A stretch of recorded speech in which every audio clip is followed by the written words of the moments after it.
My first memory of hearing about AIDS was when I was a high school student. AIDS was first called, or one of the first things AIDS was called was gay cancer. That people thought that the only people who would be HIV positive would be people who are gay.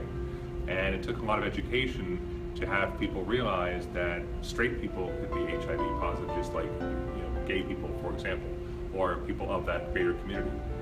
So there's the early association in the 1980s was between people who were gay and gay men, most particularly, and HIV.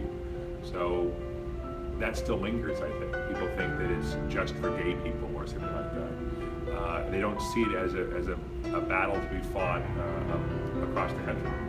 I think there's a stigma related to HIV and AIDS because people were afraid, especially when I was younger, people were afraid that it was highly contagious and that you could get it just by shaking hands. And so people were very, very paranoid for that reason.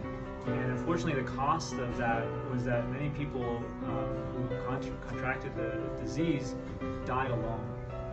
With very few people, even the people who they cared about and loved, not being there in those critical moments. And so I think it's really important to fight the stigma so that that kind of thing doesn't happen today. That people who when their most vulnerable moments, they need as much support as possible. So I think it's critical that we really challenge and attack any idea of stigma or related to HIV and AIDS, so that that doesn't happen again. One of the biggest problems I feel in the world today involving people who are suffering from HIV/AIDS in the third world is the first world's refusal to give them greater access to cheap generic drugs which will allow them to live with life-altering rather than life-threatening diseases. So the first question is, how can you fight the stigma surrounding HIV? That's a tough one. My first answer would be with facts. I think that the stigma around anything most often starts with ignorance. If you provide people with information, then people who don't suffer from HIV can better understand how it's transmitted, how HIV is transmitted, and if, for example, you can help someone understand that you can hug a person who is HIV positive and that you won't get it from hugging a person, you can show people care and love, then you can reduce stigma. It's information, I think, is the best answer.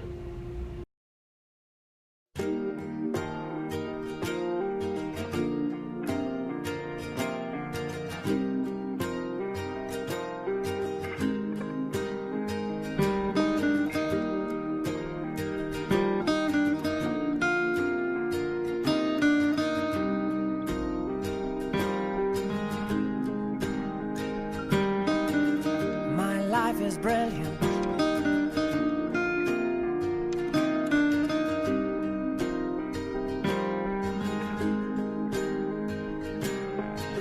My life is brilliant. My love is pure.